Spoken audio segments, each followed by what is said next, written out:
So let's get to the big three. Number 3.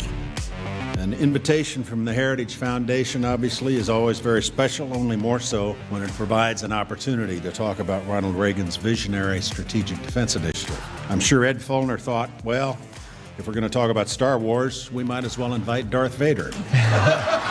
That is Vice President Dick Cheney with a wry sense of humor. Sadly, passed away at the age of 84. We're going to talk to Karl about working with the Vice President. Number 2. The shutdown is politically motivated. I believe that if they wanted to, they could find common ground. They choose not to. And that has hurt the Republican brand, the Republican reputation. Their numbers are down. But the numbers that have fallen the worst, to my surprise, are the Democrats. It is hurting the Republicans, but it seems to be hurting the Democrats even more. We'll take a look and ask Karl Rove that about the shutdown, where an all-time record, frustration and pain is everywhere, from SNAP to travel. Republicans aren't budging. But I think the Dems are beginning to talk about a deal under the leadership sometime this week. Number 1. One of the interesting things to watch, both in Virginia and New Jersey, and even in New York City, is going to be to dissect the returns and see how many people went from Hispanic voters and from young voters, because those are the two voting groups where Donald Trump has lost the most support. We'll see if that is in fact true. This is a off-year election, yes. Is on everyone's mind. The Dems expected to win. They're fighting this on blue turf. They're supposed to win in New Jersey. They're supposed to win in Virginia. They obviously will win in New York City. But by how much and what will deliver the victory? And is New Jersey really primed for an upset? That's where we'll begin. I want to start, and I think, actually the polite thing would be, and the right thing would be to talk about Dick Cheney in the middle of Fox and Friends. Actually, in the first hour, we hear he passed away at the age of 84. At 37, he had his first heart attack. He's had 5 of them his entire life, got a heart transplant. He's always been battling it. It didn't seem to slow him down, but the career he had, to put in perspective, huge impact on America. Yeah. I mean, think about this. First of all, he's got a very interesting background. Born in, I think, Lincoln, Nebraska. Grew up in Casper, Wyoming. Modest upbringing. Dad was a federal bureaucrat with the Conservation Service of the Ag Department. Gets a full ride to Yale because he's so bright. And then gets kicked out not once but twice for spending too much time imbibing. Drinking, and goes back to Casper, goes to work as a lineman for the telephone company, which, even on a pleasant day in Wyoming is not an easy job. Yeah.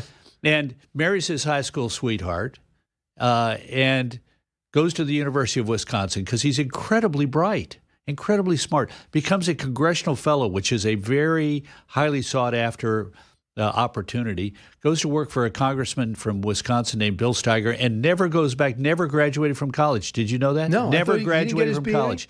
No, never got his BA. And goes to work for Bill Steiger. Bill Steiger's a bright force in the Republican Party at that time in the House. And he has a great friend who's another bright young face, congressman from the North Shore of Chicago, Don Rumsfeld. Rumsfeld goes into the Nixon administration, brings along Dick Cheney, who's I think maybe 30 at the time, works in the Nixon administration. Nixon leaves. Rummy is close to Gerald Ford, goes into the White House, and at the age of 34, Dick Cheney becomes the youngest White House chief of staff in history. White House chief of staff. He then, after Carter defeats Ford, he goes back to Wyoming, gets elected to the U.S. House from Wyoming, one congressional seat from the state, gets elected, and is made a member of the Republican House leadership in his first term. His first term. He is that bright, that able, serves for 10 years, becomes the Republican leader in the House, then is brought into the Bush 41's administration as Secretary of Defense, presides over the first Gulf War. After the defeat in 92, goes to work in the private sector, running the world's largest oil field service company, Halliburton, and it's from there that he becomes George W. Bush's vice president. This man spent his life in service to his country, and I knew him well. We became close friends, and he was an astonishing person to be around and to work with. So smart, so able, knew what his role was, knew that he was there in order to give the president his candid advice with the bark off. And so much has been missaid about him, one of the nicest people on the face of the planet, and a really good colleague and friend. The way I understand it, and he said this, and my personal belief is this is true. The criticism didn't bother him. The Darth Vader side comment. He made fun of it. He loved that. I mean, I wouldn't say he loved it, but he made light of it. Was it tough balancing the fact that this young Republican governor from Texas, without any known foreign policy experience, hires a lot of experienced people like Colin Powell and Donald Rumsfeld, the second time he's Secretary of Defense, and then Dick Cheney? How did you, as an advisor to the president, make sure that Dick Cheney, it was the perception wasn't that Dick Cheney's running the White House? Well, look, that the press was going to run with that. They simply knew it. We knew it. In fact, it's in 2000. Bush is thinking about who his running mate ought to be, and we were looking at 9 people. And we had these big, thick notebooks. The guy in charge of the process was Dick Cheney, assisted by his brilliant young lawyer daughter, Liz Cheney, and they compiled these thousands of pages of material and boiled it down to 9 big, thick notebooks. And the more Bush went through this process, the more he liked the cast of Cheney's mind and became convinced Cheney ought to be his running mate. And I was against the idea, and he knew it. So Bush is out on the campaign trail. He calls me up. He says, I'm going to be back tonight late, as you know. Tomorrow morning at 10 o'clock, I want you to come to the governor's mansion, and I want you to make the case why I should not go with Dick Cheney. I want to know why you don't want me to go with Cheney, so come prepared. 10 o'clock the next morning, I show up at the governor's mansion, sitting in the Austin Library, named after Stephen F. Austin. It's about half the size of this. It's not much. It's smaller than this room that we're in here today, your studio. And I'm sitting on one side of the room. Bush is on the other. He says, okay, why shouldn't I go with Cheney? I have a list, 8 reasons. I still have the piece of paper. Number 1, don't worry about Wyoming. Number 2, the guy had his first heart attack at 37, been working on perfecting it ever since, had 4 more. Number 3, very conservative congressman 18 years ago from a very conservative state and cast some really stupid votes, like being one of 3 members of the House of Representatives to vote against the resolution calling on the South African apartheid regime to release Nelson Mandela from the island prison where he didn't have health care and move him to the mainland prison where he would get a doctor. And Cheney's one of 3 who votes no. We worked really hard to develop an image of you as your own guy, not mini-me to your dad. Okay, great. Let's pick the guy who was the Secretary of Defense for your dad in a time of war. Everybody's going to be saying he's running the West Wing. People are worried about you being an oilman. What the hell? Let's get the guy who runs the world's largest oil field service equivalent. That issue is going to go away in the Midwest and the Mid-Atlantic. And anyway, the Bush, as you know, President Bush is not a monologue guy. So this is like World Wrestling Federation. I mean, we're going at it. Right. And he wants you to come that hard, right? Yeah, he wanted to. That's the way he operated. And I literally, at the end of the conversation, after 30, 35 minutes, I realized I couldn't unbutton my coat because I had sweat through my shirt. It was so high intense. And final reason was the 12th Amendment, blah, blah, blah. So Bush says, got anything else? I said, no, that's it, sir. He said, good, really, really good. Turns to the guy sitting next to him and says, Dick, got any questions for Karl? Cheney been sitting there while I kicked his ass around for half an hour. Wow. And as we walked out, Cheney said, I agree with some of what you had to say. and we became, he never held it against me. We became close, Did he want it? He wanted to do what the president wanted to do. No, he didn't really want to do it. But the president said, I need you. I want somebody as my assistant, as my deputy, as my vice president, who's going to walk into the Oval Office and give me their considered opinion, and I'll make the call, and you'll accept it. And, that Bush knew from having seen the Reagan White House and his father's White House how powerful that office is and how easy it is for a president to get isolated. And he wanted somebody who would give it to him straight each and every time. And he gave Cheney some specific responsibilities. I served on a committee that was not public where we vetted and kept a running list of prospective Supreme Court nominees. And Cheney and I think, were the only 2 people who weren't lawyers. And now that I realize that we were also the only 2 members of the committee who never graduated from college. But, and we became friends. We went hunting almost every year after about 2003 or 4 and hunting together. And he loved to fish.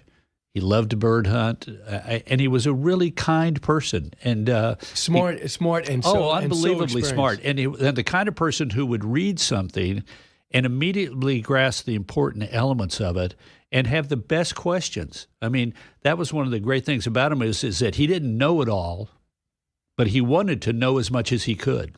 So I want you to hear Dick Cheney in 2018 talking about the criticism that he got from 41. Cut 9. First of all, I was more, I guess, of an iron ass when I was vice president. The thing that had intervened between my time at Defense for 41 and my time as vice president was 9/11. We'd had 3,000 of our people killed on 9/11, more people than we lost at Pearl Harbor.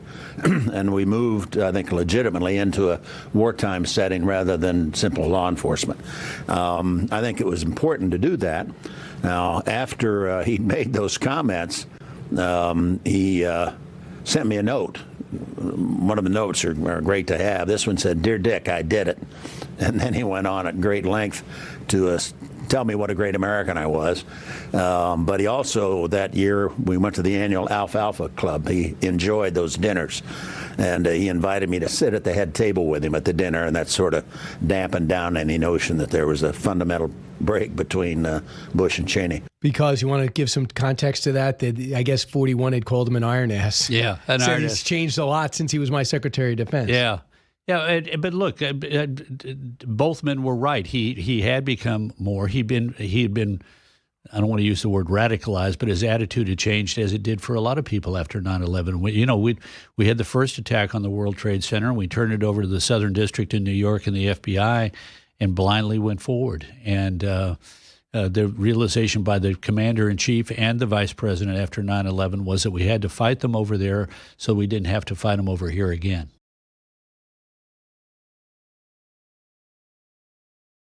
Well, an up-and-coming conservative who I think has done a fantastic job is the governor of Virginia, Glenn Youngkin, now battling to make sure his lieutenant governor is the next governor. And he joins us from Virginia, and he's worked extremely hard to get her elected. Governor Glenn Youngkin, welcome back to the Brian Kilmeade Show.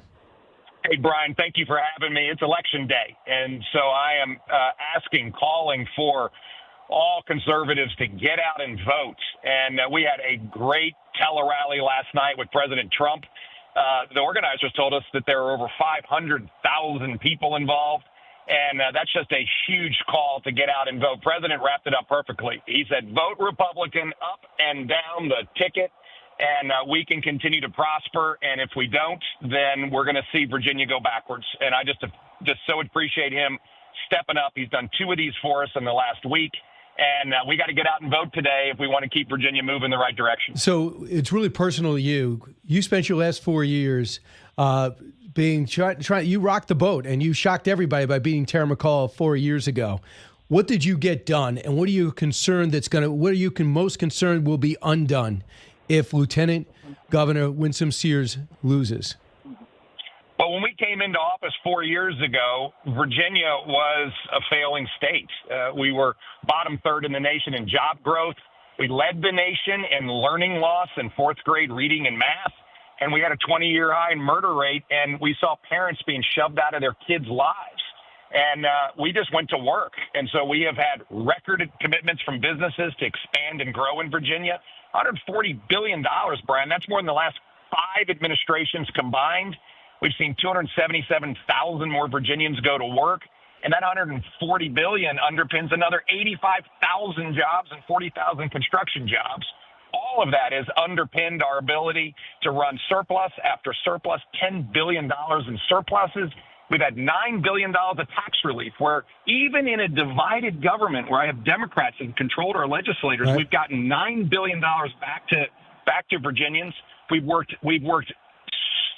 so tirelessly with the Trump administration in order to make sure that we are arresting violent, illegal criminals and sending them back to where they came from, over 5,000 now. Well, and finally, we have stood strong for law enforcement, and I'm worried all of those things get undone. They're going to undo our business success. They're going to undo our public safety success. They're going to undo our education success, and they're going to undo standing for parents. This is what's on the ballot, and that's why I'm encouraging everybody, get out and vote. and Governor have been passionate. And if things don't go the Lieutenant Governor's way, they cannot blame you. No one's worked harder.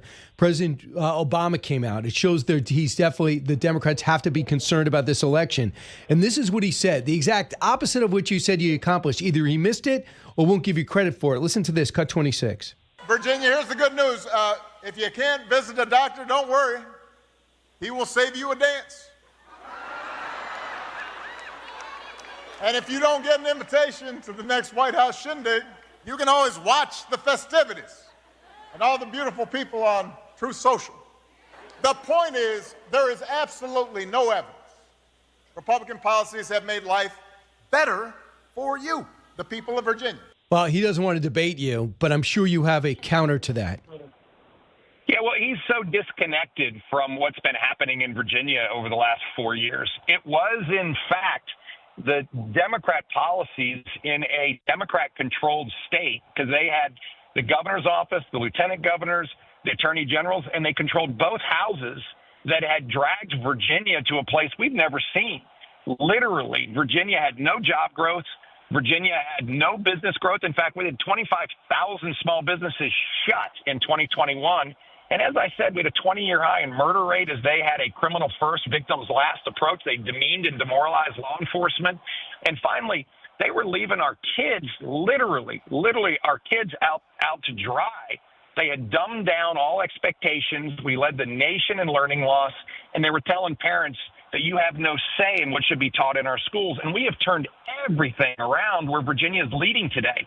So listen, President Obama is incredibly disconnected from what's happening in Virginia. He was just carrying whatever talking points they handed him. And at the end of the day, Virginians like what we've been doing. They like what we've been doing. They did not like what the previous Democrat-controlled Virginia was doing, and that's what's on the ballot. Do we want to go back to what they were doing, which was dragging Virginia a place we couldn't recognize her? Do we want to continue great policies that are leading to great outcomes for the state?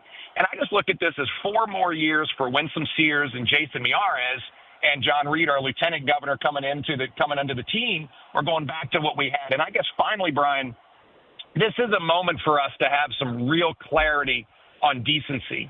And what Jay Jones, who's the Democrat candidate for Attorney General, tweeted and then or texted and then came back and said is that he wanted to put 2 bullets in the head of his political rival. He wanted to see his political rival's children die in his mother's arms, and then he wanted to see a few cops die as well. And this is disqualifying from anybody serving in any position. Yep. And this has changed everything. Even the Washington Post came out last night and said that the human decency is on the ballot, and Virginians need to stand for human decency and elect a ticket that can stand for this. Now, think about this. The Washington Post said this. And so I think Virginians, particularly Virginians in the middle, who are trying to decide which kind of Virginia do you want? One that stands for decency and progress and opportunity, or one that literally is backing a guy who wants to put bullets in his political rival's head and see his children die? I think it's that clear. That's why everybody's got to get out and vote. Lieutenant Governor Winsome Sears, your partner, who's done so well for the last 4 years, trailing by about 5 or 6 votes in the real clear average. Of a point in the real clear average. She's of Jamaican descent, became a naturalized American citizen and a U.S. Marine. And I'm just wondering if this statement still holds up for Barack Obama, because here's what he said about voting for Kamala Harris in 2024. So if you don't mind, just for a second, I'm going to speak to y'all directly and say that when you have a choice that is this clear, when on the one hand you have somebody who grew up like you, knows you, went to college with you, understands the struggles and pain and joy that comes from those experiences. And so now you're thinking about sitting out. I've got a problem with that. He's saying basically to black men, you have to vote for a black woman. Why doesn't he still believe that? Yeah, it's just a shocking demonstration of the hypocrisy that we see over and over and over again out of the Democrat Party. And that hypocrisy presents itself not only in President Obama's comments, but the fact that they will show disdain to political violence unless it inconveniences them. The crazy thing is even Abigail Spanberger came out last week in an interview and said that she's frustrated she has to talk about the Jay Jones issue over and over again. And she's frustrated that she has to talk about an issue where a guy wants to literally see children die and see cops die and kill somebody. That's not being frustrated. That's standing for something. And this is, again, the hypocrisy of the party. All they want is power. All they want to do is win. And, Brian, that's what's on the ballot. I mean, even this past week, Democrat leaders like Abigail Spanberger had come out last summer and said that she could never support redistricting. And then the National Democrat Redistricting Committee dropped $300,000 in their campaign accounts.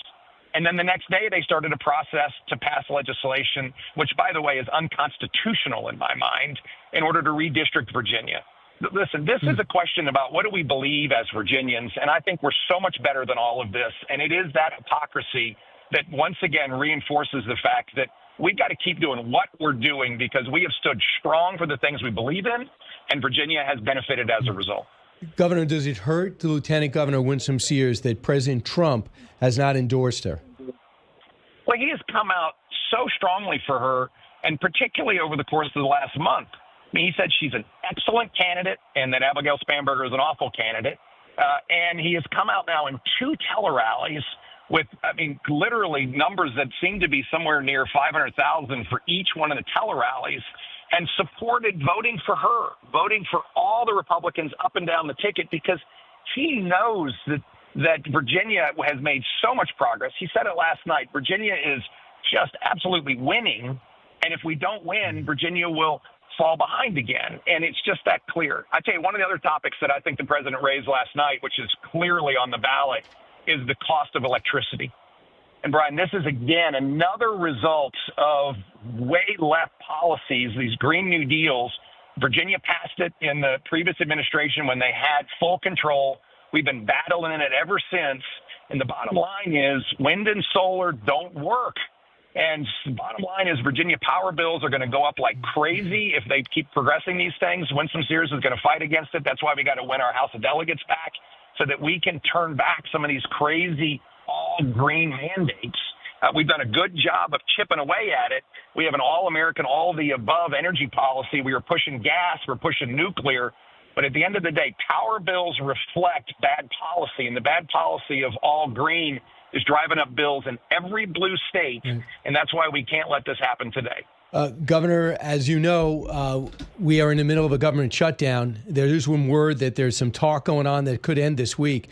How has the government shutdown made this more challenging for you guys in Virginia, so close to Washington, and so many people live in Washington, in Northern Virginia, work in Washington and live in Virginia? Well, of course, the Schumer shutdown has impacted every federal employee.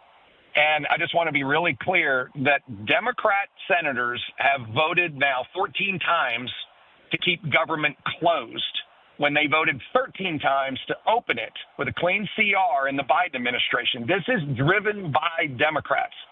We have 330,000 federal workers, and that's excluding our great military, that live in Virginia.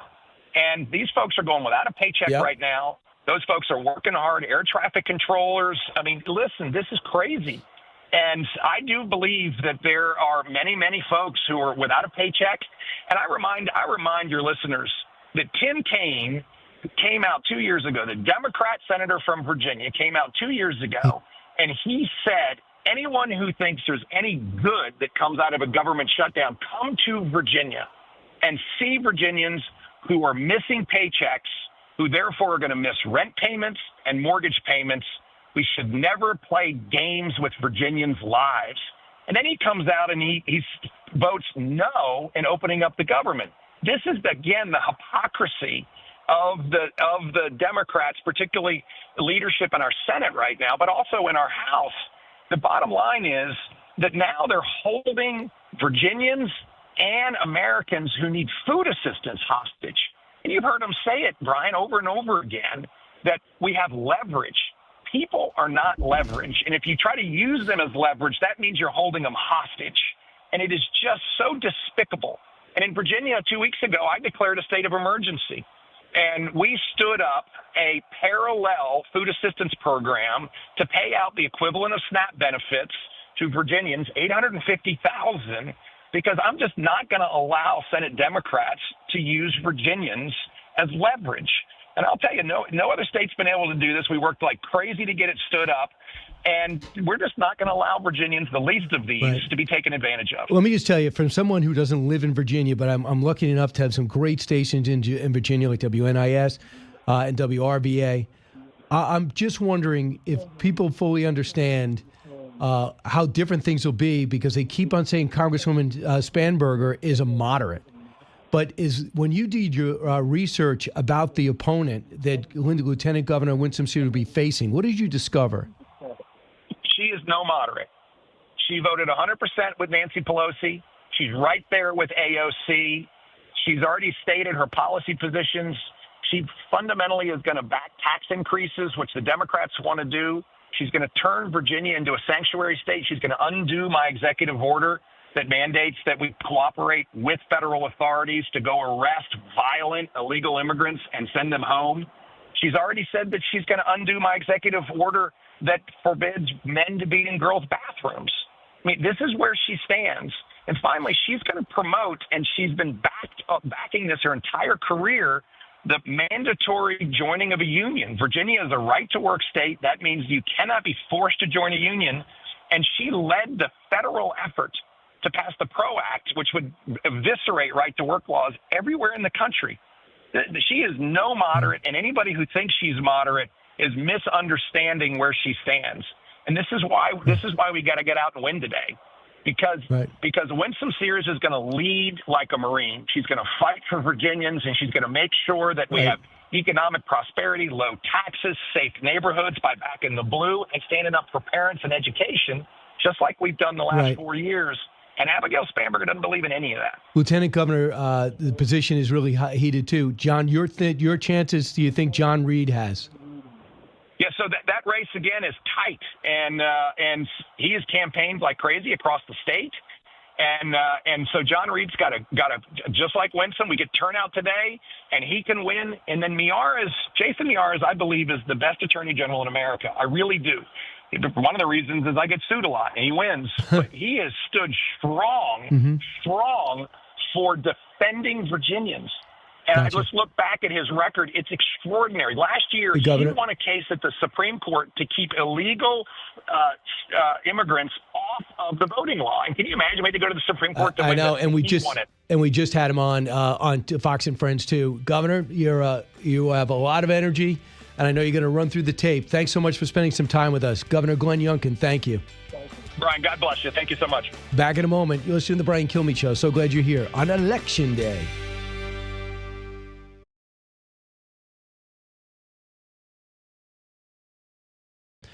Let's go over to Virginia now. And this will please a lot of our Virginia listeners. He's running for lieutenant governor on the Republican ticket in Virginia, John Reid. John was on WRVA for years, morning show host, but he's got great political background. John, it's too close to call right now. What's going through your mind today? Oh, well, listen, I'll go into Election Day with polls showing it's tied. That means that I guarantee you I'm going to outwork everybody, including my opponent. And I've already been to 3 precincts this morning, done a whole row of media, and I've got 9 more precincts to go before I get back to my home county of Henrico. So it is a full-on sprint towards the finish. And I think when people actually hear me talk and get an opportunity to meet me, when they look at my opponent, who's pretty radical, I call her like Donnie in a skirt, and I don't think that's an exaggeration. I think they're going with the Republicans, and Winsome's putting up a fight. Jason is too. I think we're in good shape. So I want you to hear what Glenn Youngkin told us last hour on the Brian Kilmeade Radio Show about you. Yeah, so that race again is tight, and he has campaigned like crazy across the state. And so John Reed's got a just like Winston, we get turnout today, and he can win. And then Jason Miyares, I believe, is the best attorney general in America. I really do. One of the reasons is I get sued a lot, and he wins. But he has stood strong for defending Virginians. And I just look back at his record; it's extraordinary. So that was him a short time ago. So he's optimistic about you. Yeah, I think there's every reason to be optimistic. It's a question of what Virginians want. Will Republicans turn out? Are they going to coast after the Trump win last year? Are they going to show up and say, we're reclaiming Virginia, holding on to Virginia? And then here's the big thing for independents. If you are not a Republican or you're a Democrat, you got to look and say, what kind of culture of leadership do you want? Do you want someone like me who has been decrying the violence, saying, stop it? We're not all going to agree. It's okay not to agree, but we cannot harm each other. We can't set each other's cars on fire. We can't burn down buildings. We can't attack each other physically. Or you go with the Democrats who, now that these text messages are out from the guy who wants to be the top cop in Virginia saying it's okay to kill somebody and their family to try to cause them pain in order to win politically. Which vision of Virginia, which type of leadership do you want? And this is really important. This is more than just politics. This is the culture of what's going to exist in the state going forward. And, of course, your opponent couldn't be more inverse to you. I mean, it's not where you say, well, I'm running against a moderate. Nobody thinks that. So it's going to be a really radical change if you don't win, John. And what you're referring to is the Jay Jones writing in a text message from 2022, 3 people, 2 bullets. Gilbert, he's a Republican, Hitler, and Pol Pot. Gilbert gets 2 bullets to the head. Put Gilbert on the crew with 2 worst people and he receives both bullets every time. So, and it gets worse when he says he would also like to take out his kids. And he knows the kids. And I don't think it was just it wasn't a late night joke, which would be a bad joke. I mean, there was no way to justify this. It's revealing of the mindset of the leadership of the modern Democrat Party. And unfortunately, I don't think it's just Virginia. And Virginia has an opportunity to say, no, we're not going to tolerate this behavior. And, the woman that I'm running against, she's just counting on the money from the radicals carrying her over the finish line. She hasn't done public appearances. She doesn't do press interviews. I mean, I stood out in front of a building yesterday for 35 minutes and just took random questions from every reporter. There were no rules. I stayed longer. My guy's like, you got to go, you got to go. I'm like, no, I'm going to stand here and answer questions. She won't even do a debate. That's why I had to do that artificial intelligence debate, the first one in the world, because these people are hiding how radical they are, but the money tells the story. The same people funding Mamdani are funding Ghazala Hashmi in Virginia, and I hope people will shut that down. So, John, tell everyone we know your radio background. Tell everyone your political background. Yeah, well, my dad was a big politician in Virginia, which is one reason I left the state and went to Baier University in Waco, Texas. You don't want to be a preacher's kid or a politician's kid, so I solved that problem. But then I moved to Los Angeles and worked as President Reagan's last press assistant after he left the White House, before, the Alzheimer's really got him. Traveled all around with him, helped draft his remarks and editorials. It was a wonderful job. Didn't pay anything, but it was the best job I ever had. He and Mrs. Reagan were so great to me. And then I was a TV news anchor, investigative reporter for a long time, communications director in the United States Senate, president of the Press Secretaries Association in Washington. And then I moved overseas and was head of the international division for a global public affairs firm during the Arab Spring. And it was some dangerous stuff. And that's why I want to stop the conflicts that have happened overseas from ever hitting our shores. We've got to keep this culture of civility and this Western civilization mindset alive here, and we're in danger of losing that. And lastly, how's the shutdown? If they blame Trump for the shutdown, do you worry it's going to hurt your chances? Oh, I think people are mad about it, but I think Republicans have correctly pushed back to say, like in our case in Virginia, we got 2 Democrat senators. And every day they go out and talk about how bad the shutdown is. It's hurting the Virginia economy, which is true. But then they walk across the street to the Senate chamber and vote to keep the government closed. Well, I mean, you can't have it both ways. I know these political tricks. I've seen them from the Democrats for years, and we're calling it out. And that's one reason that I think I can just, have cocktails at night. I'm going to take it to these people and hold them accountable. And I'll do it to our party, too, when they start messing up. I'm winning the independent voters because they want somebody who is open-minded, who's liberated, who's tough and strong. And that's the kind of leadership I want to bring, not just play more petty partisan games. Got it. Okay, here you go. That's the last interview you do here before we find out until if you're Lieutenant Governor John Reid or Lieutenant Governor-elect John Reid. John, best of luck in the sprint to the finish. You're awesome, Brian. Thank you for having me on always. You got it.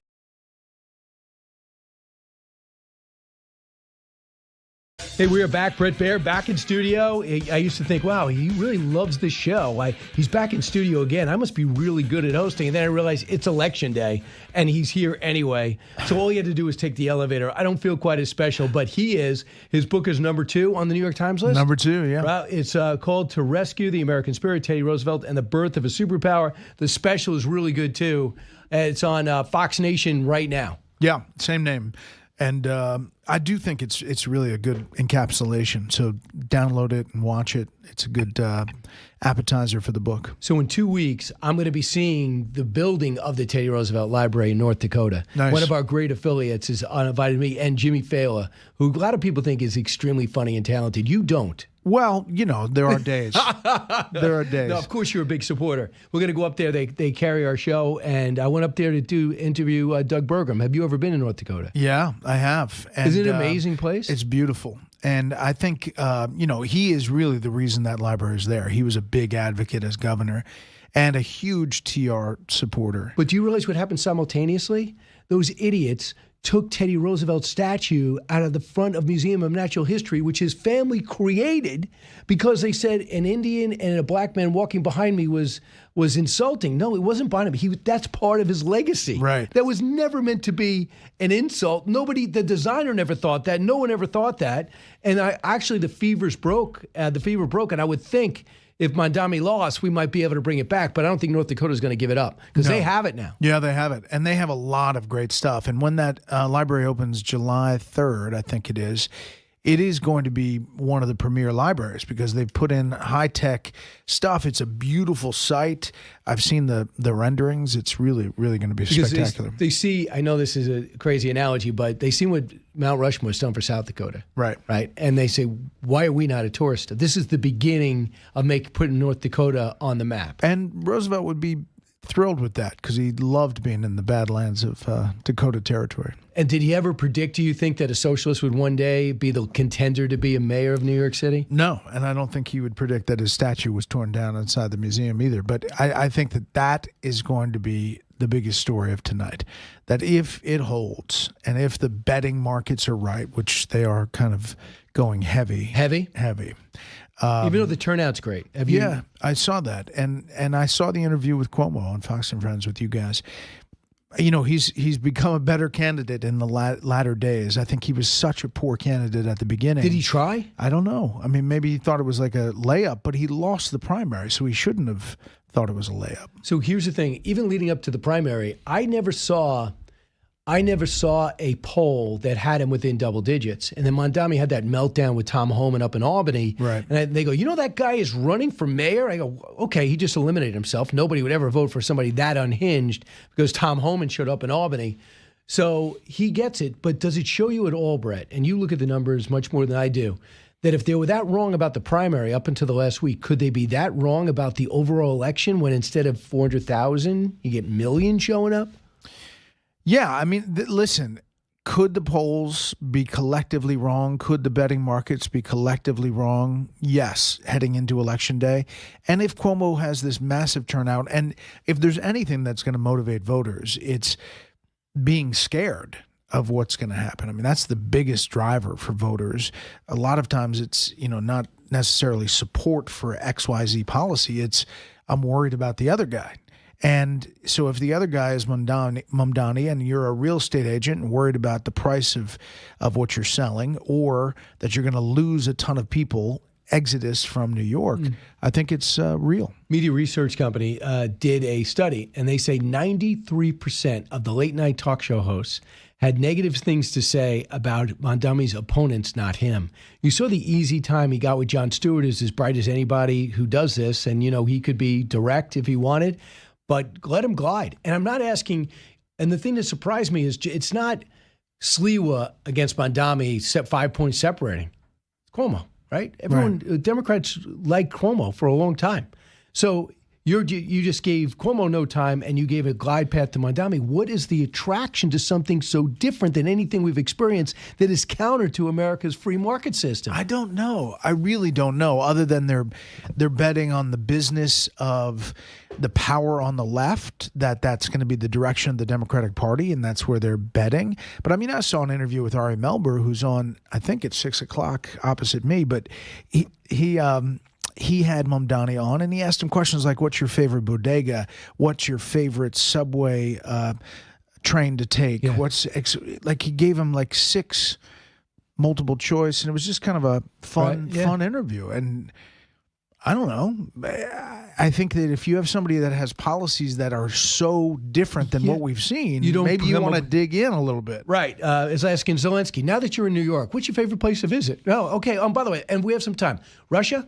Win, lose? Yeah. Here is Mondami talking about his programs. He says they're indeed possible. Listen, cut 10. This clearly has precedent. We saw the previous administration did this 3 times. And we are living in a time of politics where politicians try to convince the public that there's nothing they can do. And so to even have the idea that we could actually help people, it's seen as a departure from what so many are being told in this moment. Mm-hmm. And freezing the rent, right? This is about 2.5 million New Yorkers in a city of 8.5 million. The mayor has the power to freeze their rent. I am saying I'm going to do that for 4 years. Well, Cuomo said to us directly 2 hours ago, they can't. Mayors can't freeze the rent. Obviously, the former governor would know that. He goes, it's another board independently picked to decide to freeze the rent. And plus, that's not the way it works. You freeze the rent. Someone's going to pay the price for that. These guys will decide, hey, and whoever owns this place, it's better off leaving this empty than rented at the rate I have to have it. And that's why we have so many empty apartments in the city that needs places to live. Yeah. I mean, it's kind of market economy, and the fact that New York is structured the way it is, the governor has a lot more power when it comes to some things than the mayor does. Can the mayor do a lot? Yes, especially when it comes to police, especially when it comes to how things operate. I'm not sure that the grocery stores and the buses even can get through, as far as how he envisions it. Right. I think it might be tough. We have this brilliant idea to charge people for crossing through the city, congestion pricing, because they said the MTA is out of money. Well, an interesting way to attack that deficit is to give it away. So you're charging me to drive over the bridge from the Midtown Tunnel to the Lincoln Tunnel, but you're going to charge people nothing to hop on the bus, and then you're going to tell me that you're going to need more money because he's got to raise taxes. It seems like a math problem. Also, figure this in. 39% of the people surveyed in New York City say that they don't believe he has the experience to do the job.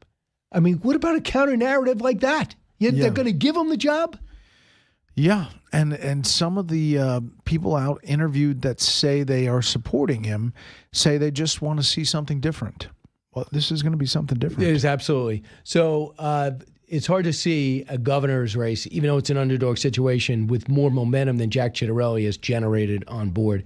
And even if he loses, no one doubts his competence. This is the type of people you want running for office. Yeah, and he's closed really well. I think run a much better race than he did last time. And last time he was short by 3 points. 84,000 votes. Yeah, so and then you look at, Donald Trump down 6 points in New Jersey.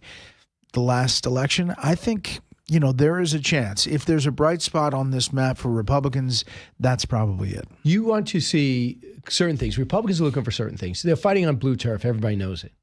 But can they hold their Hispanic vote that they had in 2024? Can they keep the working class that they had those days? Are they going to be able to factor in whatever unions represented in New Jersey and New York City? Are they going to be able to get in? Well, New York City is going to be almost impossible to gauge. But the things did they make inroads because it's Trump?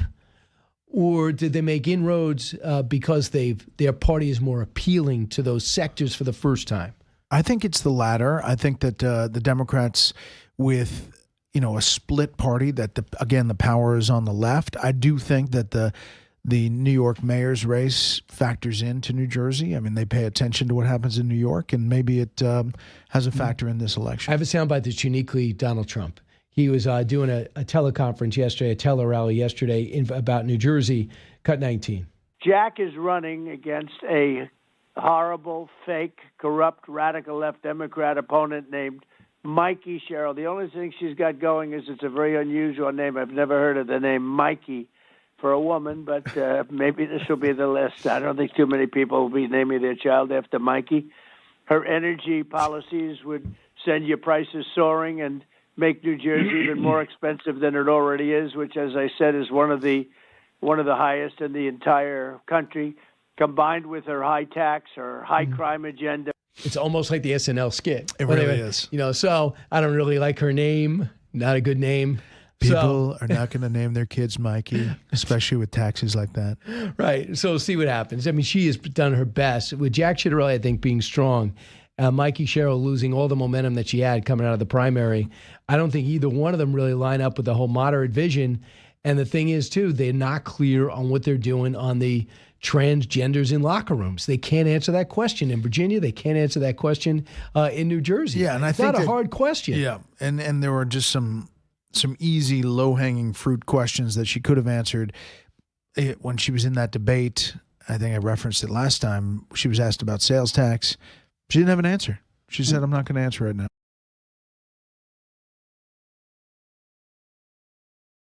So we're bumping it with Leonard Skinner for a great reason. Joining us now is Johnny Van Zant, one of the founding members of the band, and Taylor Van Zant. They have a great message. They have a big fundraiser tonight, Rockin' for a Cure, something that Taylor found out that she had. And Johnny Van Zant, a great friend of the show. And, of course, everybody in WOKV, one of our great affiliates, knows about him because he does personify what Jacksonville is. And Johnny and Taylor, welcome to the Brian Kilmeade Show. Hey, thank you. Thank you for having us. Thank you, buddy. How are you? It's good to see you two together. So glad we're able to Zoom. So if you're watching at home, hop on the stream. So first off, Johnny, always great to see you. Tell everyone, or Taylor, if you want to tell everyone what happened to you and why you're battling back so hard. Thank you. Yeah. So I was diagnosed last year with a rare disease called CCM, or a cerebral cavernous malformation of my brain. It's a mass in the brain that affects the capillaries. So last year at the age of 22, I had 2 brain hemorrhages.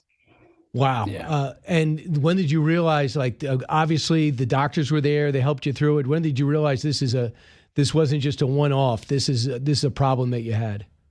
Yeah, so I mean, I've always struggled with my health a little bit, but every time I'd go to the doctors or get any blood tests, they'd reassure me that I was okay. And then one morning, I just woke up and the right side of my body was completely numb. So I rushed to the emergency room. They did an MRI and they found the mass in my brain. Johnny, what was that like for you? Yeah, it's been a difficult time. You know what? But we're very blessed. She hasn't had any more bleeds, and so many people with this. Brian, the reason why we're doing this is that we're trying to bring awareness to this, because when this first happened, they thought it was the C word, not cavanoma, but the other C word. And they wanted to do biopsies on it. And we were like, no, we're going to get second opinions. Luckily, here in Jacksonville, we have the Mayo Clinic. And they came in, did some workup on her MRIs and stuff. And actually, everybody had other doctors consulting with doctors and came up with this. There's very little research, really no research right now as it stands, and nothing for people to take. When you're bleeding, they can give you steroids to help it calm down. But there's people that are born with multiple ones. Taylor has one, but there's people that are born with multiple ones. And you know what? We're just here trying to raise money for research and bring awareness to this awful, awful disease, because a lot of people have them. What is it? 1 out of 5? No. So what we would think that it's 1 in 500 people that have it, yeah. But we don't really know, because there are many people who have it and they never become symptomatic. So they can go their whole lives with it and never have any complications. So how are you feeling now? I feel good. I really just want to make this my mission to bring awareness and help fund a cure.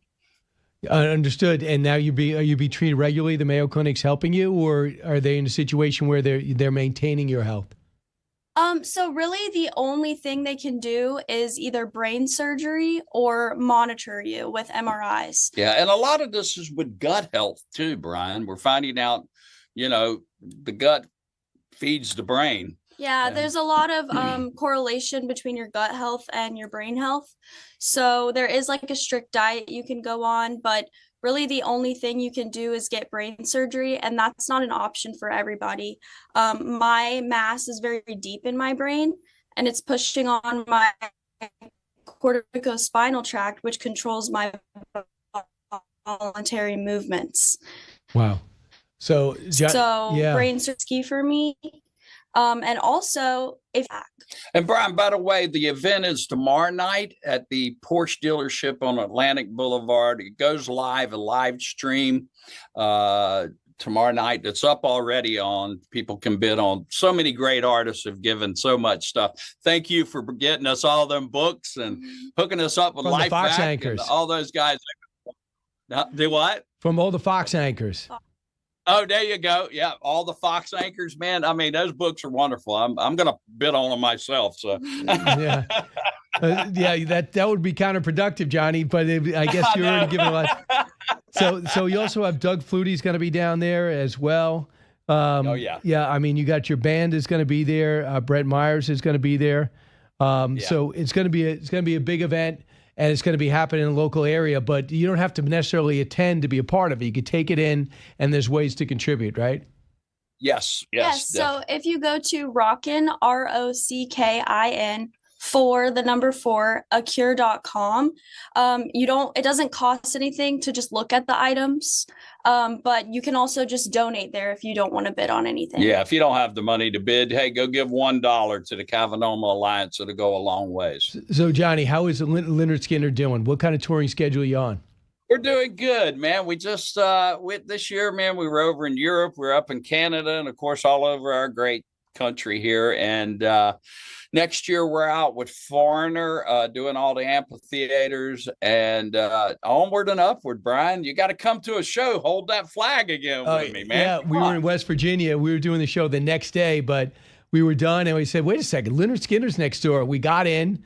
And then you spotted us, and you had me come up on the stage and hold that flag. You have the most. You're the only guy. You're the only guy I've ever ran out into the audience and got. I know. I was totally honored. I couldn't believe it. I thought you were running to somebody behind me. I had no idea. But I was just there in my hoodie hanging out. So, yeah, then you told me about this. I think it's really important to get the word out. And the thing is, the more you can bring some attention to it, then the more research goes into it. The more research goes into it is because money gets into it, and money gets doctors' attention because they can't do it without the support. Brian, we were so surprised nobody knew about these. I mean, we were like, there was multiple doctors. She's with a great neurosurgeon at Baptist now here in Jacksonville, Dr. Hannell. Mm-hmm. And he goes around and does lectures on these things because there's very, very little information out there about them. Yeah, absolutely. So we thank you for letting us be on your show to spread the word. Definitely. Thank you. Yeah, and hopefully people can get down there. I just know the flights right now, traveling is not easy, but if people are planning to go, give yourself some time if you're running over to the airport. But let me ask something, Johnny, just about a couple of things about Southern rock. Do you believe Southern rock was the precursor to this new country we're seeing today? Yeah, I mean, if you go ask a lot of these newer country artists who their influences would be, it would probably be the Allman Brothers, Lynyrd Skynyrd, the Southern thing. And, it amazes me. But then again, you can go into the heavy metal, category too. Like the guys from Metallica love Skynyrd, so it's like the music of Skynyrd has been really across all genres. I mean, it really has. We played with heavy metal bands, and we played with Tim McGraw and Lady Annabelle. So it's pretty crazy. It is. And Taylor, for you, what has it been like growing up with a famous dad? She don't like it. No, that's not true. I'm very blessed and very grateful. But to me, It's normal. He's just my dad. So, you know, my friends would come over and we'd have sleepovers and he'd embarrass me and drop me off at school and embarrass me like a normal dad. I'm still embarrassing her, Brian. And helping her. So, Taylor, congratulations to you to look at a disease like this. Instead of it getting you down, it spurred you to action. How tough was that decision?